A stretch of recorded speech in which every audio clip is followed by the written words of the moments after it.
This has to be one of the most impactful books that I've ever read. It's How to Win Friends and Influence People by Dale Carnegie, and I was able to apply the principles and strategies inside of this book in order to help me every step along the way. Now, this book is broken down into 4 different parts. The first is the fundamental techniques in handling and working with people. And this is really going to teach you how you can approach and work with people the right way. We'll be breaking all of those down, some of the principles, how they applied to me, and how they can apply to you as well. The second part of the book are ways to make people like you. It's really important that people actually like you. That's the key, right? How to win friends and influence people. You need other people along the way, and having people like you is really important. Now, the third component and part of the book is how to win people to your way of thinking. But what this book does is it talks about different ways to think about that. Instead of just trying to brute force the way of thinking that you have onto other people, what we want to do is dive into some of these key principles and show how there's a more tactful and effective and really thoughtful way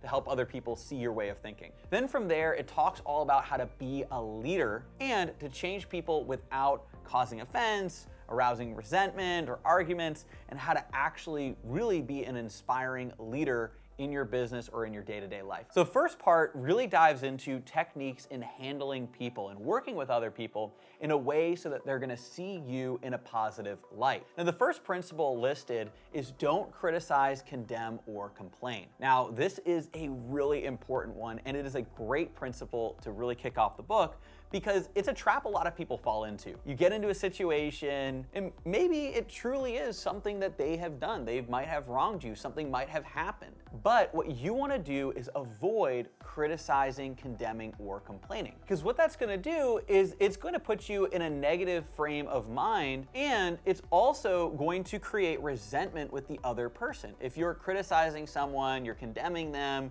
you're complaining about them, then it's really ultimately going to build up resentment with that other person. It just creates this negative feedback loop. The other thing that happens too is people who are looking on the outside in, they're also going to look at you criticizing, condemning, or complaining, and it's gonna have a negative impact and effect on you. No one wants to do business with people that criticize, condemn, or complain about others because the fear and the concern is they might turn around and do that to you as well. That's why it's best to not criticize, not condemn, not complain, but instead follow the second principle, which is to give honest and sincere appreciation. Studies have found that positive reinforcement works far better than negative reinforcement. When you give people honest and sincere appreciation when they do something good, that's going to really create a reinforcement loop where people are going to seek out that appreciation. They're going to be more likely to do positive things, create better behavior, and ultimately it's going to create a better outcome for yourself and for your business. Now, the final piece here is to arouse in the other person an eager want. Everyone has their own burning desire that is so key and essential and important to them. And what you want to do is you want to build into them their own eager desires and show them how they can achieve that through work with you. If you can align together success for that person and success for yourself and really arouse in them an eager want, then you're gonna be able to accomplish incredible things. The next part of the book dives into 6 different ways to make people like you. Now, the first principle in this section is to become genuinely interested in other people. And that means genuinely interested.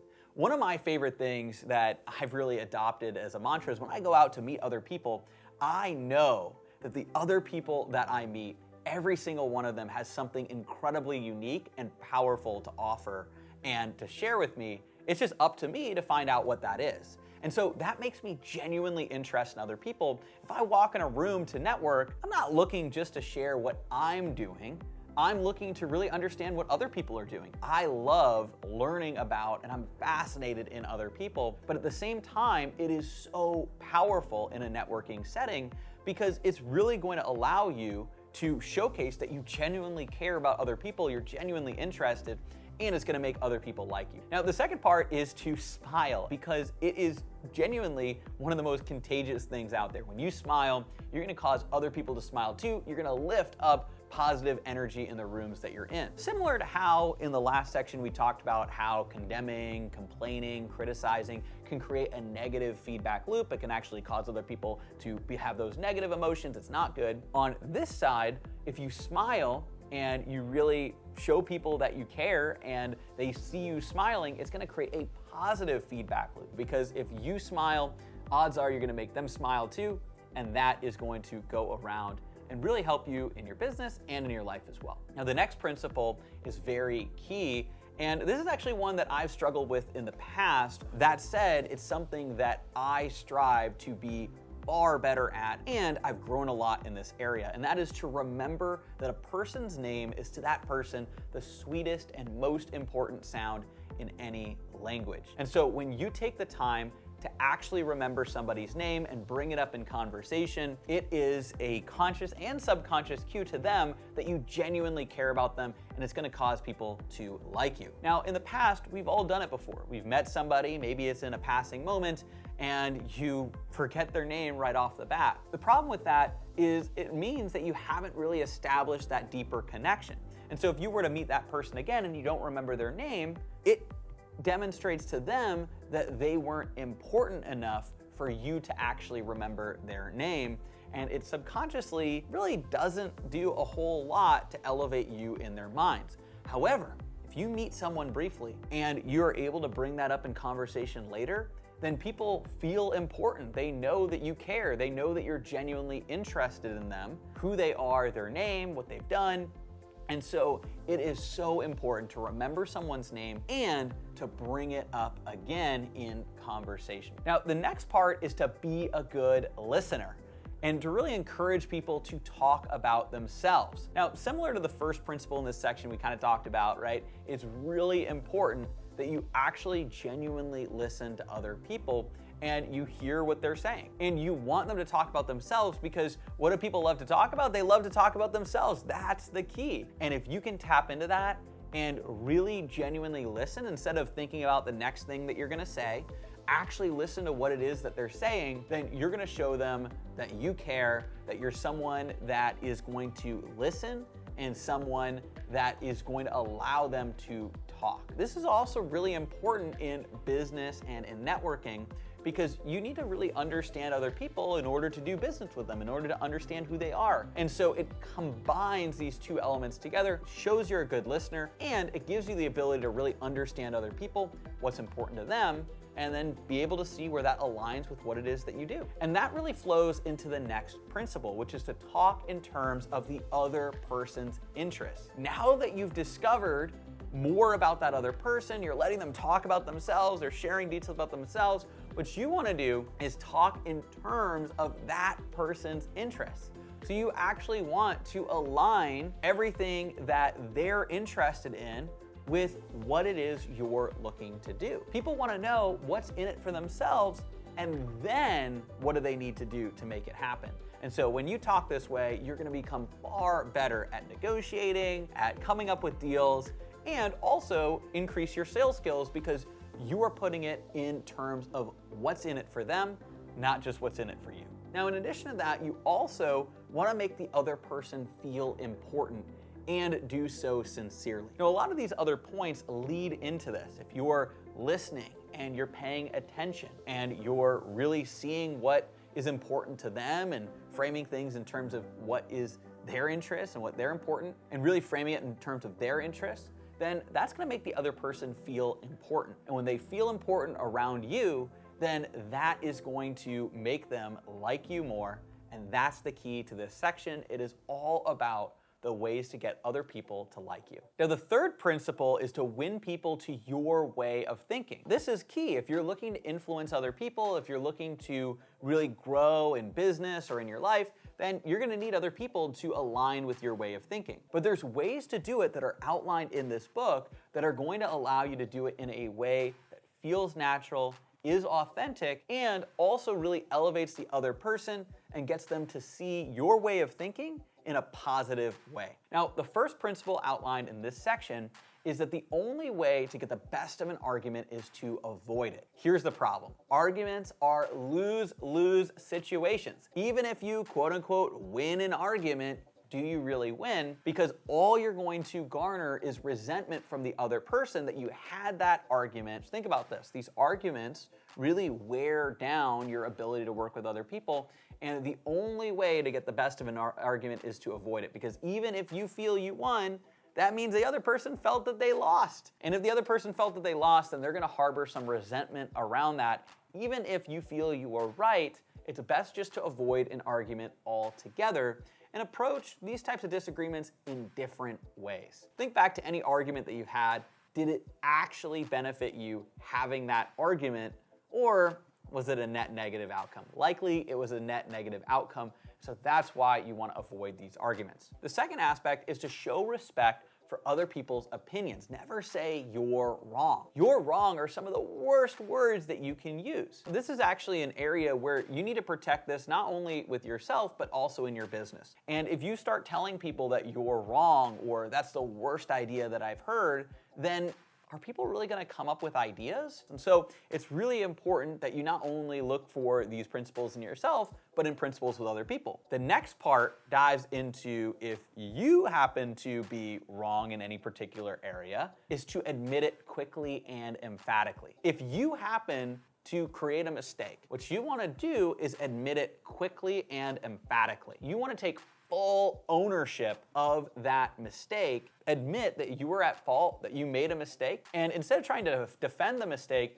you want to be the first person to admit it, and that's going to have other people trust you because everyone understands different people make mistakes. That being said, it's all on how you respond to that mistake that's really going to get people to trust you and like you. The next principle is to begin in a friendly way. This really dives into making sure that you are starting any conversation, starting any type of negotiation in a very friendly way and disposition. Now, you also want to get the other person saying yes, yes immediately, right? And this is really valuable because if you're trying to win people over, what ultimately do you want them to say? You want them to say the word yes.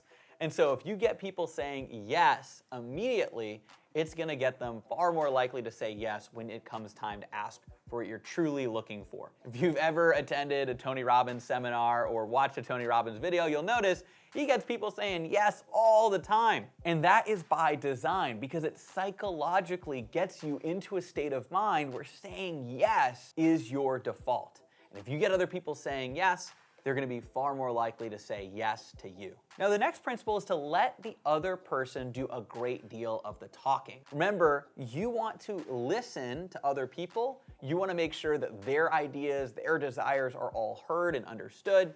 And so it's really important for them to talk. If you're trying to win people over, what you want to make sure happens is they're able to share their piece of what they're interested in. Now, this serves a couple different purposes. One, you're listening to them. You're showing genuine and sincere appreciation for what they're doing. You're actually caring about what they have to say. But in addition to that, you're also gaining information.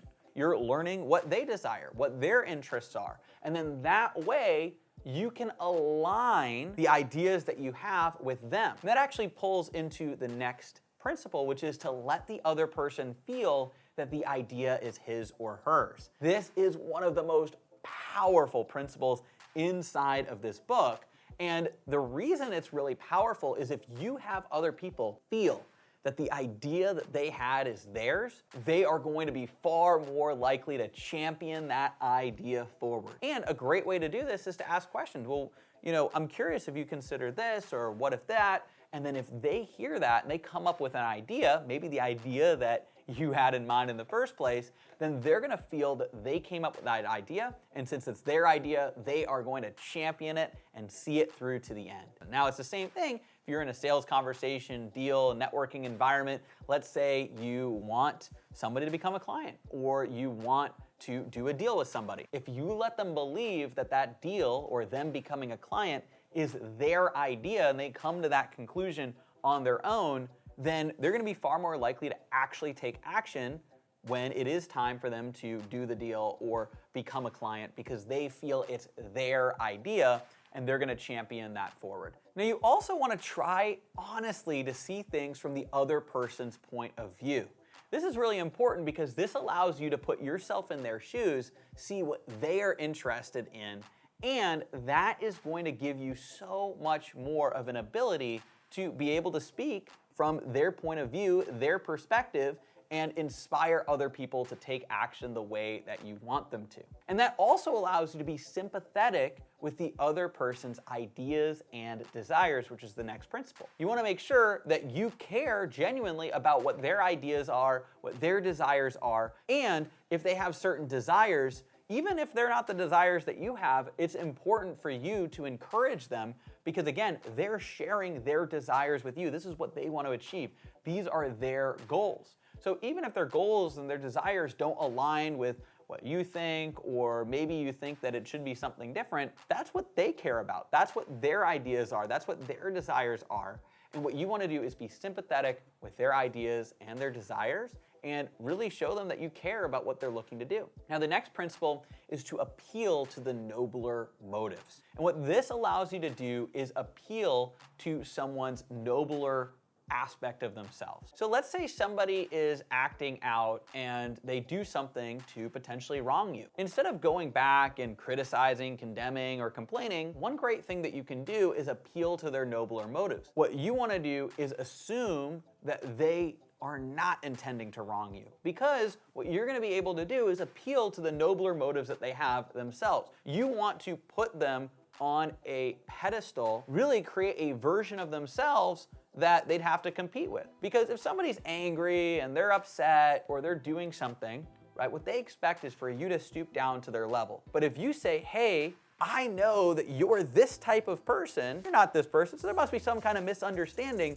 then you're going to pull them up because you're appealing to the better version of themselves. The same way you want to be the best version of yourself, you want to appeal in other people the better version of themselves as well and see them as that person. Now, you also want to dramatize your ideas. Now, this is one I definitely live by. If you've seen my YouTube channel here, you know that I always love to talk about my ideas and illustrate them and get excited about them and passionate about them. So this is definitely a principle I've taken to heart from the book, but it's really important to show people how amazing your ideas are and to paint them in vivid imagery so that other people can see just what's possible when they dive in and they start to implement some of the ideas that you have. And that is a really key aspect of the persona and winning people over, is really showing them and dramatizing the ideas that you have and getting people to desire to be a part of those ideas as well.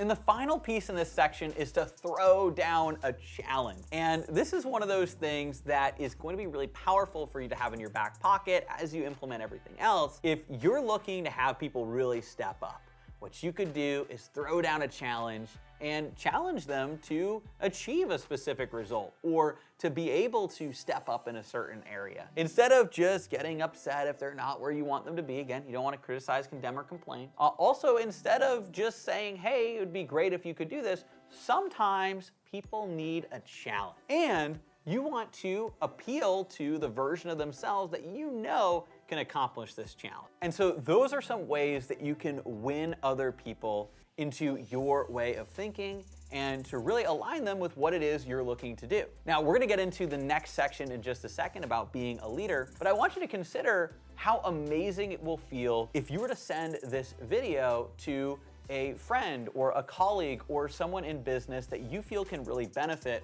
from the principles in how to win friends and influence people. Well, there are some simple buttons below where you can go ahead and share the video. And you notice there, I'm giving you a couple of ideas, planting some seeds, and allowing you to come up with your own idea yourself. From there, let's dive into the fourth section, where we're gonna dive into how to become a leader inside of your business and lead using the principles in how to win friends and influence people. Part of being a leader is to change people without offending them or arousing resentment. And this is really important for you to gain that skill, because it's really important that you understand how to effectively lead other people and really encourage them to become the best versions of themselves. Now, the first step is to begin with praise and honest appreciation. You always want to be lavish in the praise that you give, especially when it's someone on your team. As a leader, it's really important that you praise and appreciate other people their contributions, who they are, and what they do. Because it shows them that you care and that you notice them, and that the things that they're doing to garner that praise and that appreciation are good, and to do more of that. Now, it's also important that you call attention to people's mistakes indirectly. Asking questions is a much better way to call attention to people's mistakes, because then they can see, oh, this is potentially a mistake, and then correct it quickly, and they might even not think you even realized it. If you publicly call out a mistake, it triggers people's fight or flight instincts, right? They're either gonna try and run away from the mistake, or they're gonna try and defend themselves, or they're just gonna feel bad about having made a mistake. So instead, you wanna call out mistakes indirectly. Doesn't mean you wanna just let mistakes slide, but you're having them realize that they've made a mistake, which is going to allow them to shift their behavior without the negative baggage of calling out publicly a mistake that they've made. Now, you also want to talk about your own mistakes before criticizing the other person, or really bringing up to the other person what could be changed. Constructive feedback is valuable. What you want to do is you want to talk about your own mistakes. So you might say, hey, this is something that I've had challenges with before, and in the past, this has been a struggle.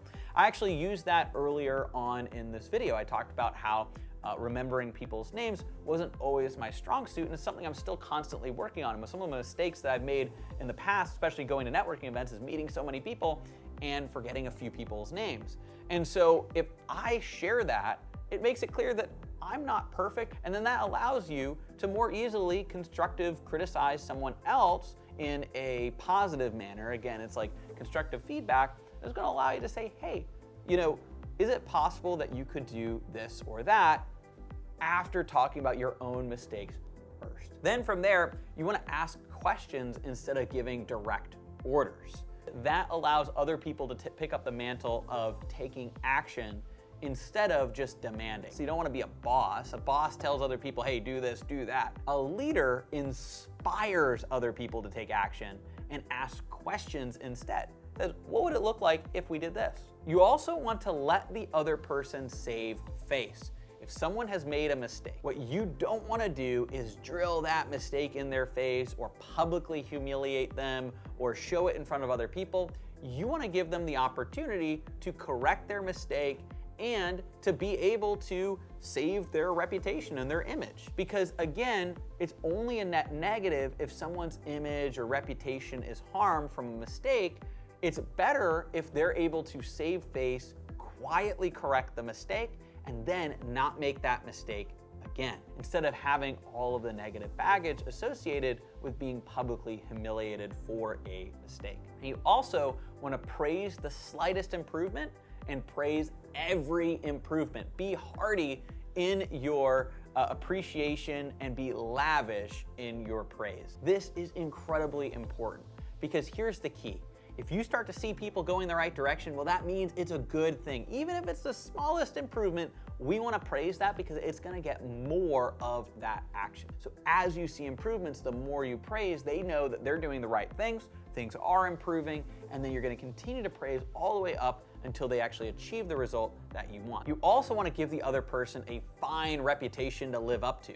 This is similar to appeal to the nobler motives, because you want to paint a picture in everyone's minds of how stand up of an individual that person is, and you want to see the absolute best in them. If you see the best in them as a leader, they're going to see the best in themselves, they're going to step up, and they're going to become that person. You want to give them an amazing reputation to live up to. You also want to use encouragement, right? Make a fault seem easy to correct. And this is something that we have adopted as a key principle within our business, right? You want to encourage other people and make sure that they see faults as easy to correct. A lot of people see mistakes, or they see something and see it as failure, right? What we've adopted within Ad Outreach is this concept of what I call the entrepreneur's mindset. Now, I'm going to link to that video up above in an annotation. You can check it out. It's a mindset that you can use to never lose again and always see success. That being said, we really encourage how everything is a win or a learning lesson. Either you see success or you learn from it and make it better. And that does exactly what this principle outlines, is to make the fault seem easy to correct. Because mistakes are going to be made, but if they can learn from it and make it seem easy to correct, then what that's going to do is it's going to train those people that they can innovate, they can test new things, and if they do make a mistake, they can learn from it, correct it, and move forward. Now, the final principle here is to make the other person happy about doing the thing that you suggest. If you suggest something, you want them to be excited about doing it, and the way to do that is to really appeal to that other person's desires and their interests. And so those are some of the ways to be a leader and use the principles in How to Win Friends and Influence People. This book truly is one of the most impactful books that I have ever read, and I encourage you to pick it up for yourself. And it is a truly fantastic book that can help you become the best version of yourself. Be sure to subscribe, turn on that bell icon to get notifications so you never miss a video, like the video, and imagine what it would feel like to send this video to a friend that you feel can really benefit from all the principles inside of How to Win Friends and Influence People. And let me know down in the comments below what your favorite part of this video has been and how this book has impacted your life as well. Thanks so much for watching, and I'll see you in the next video.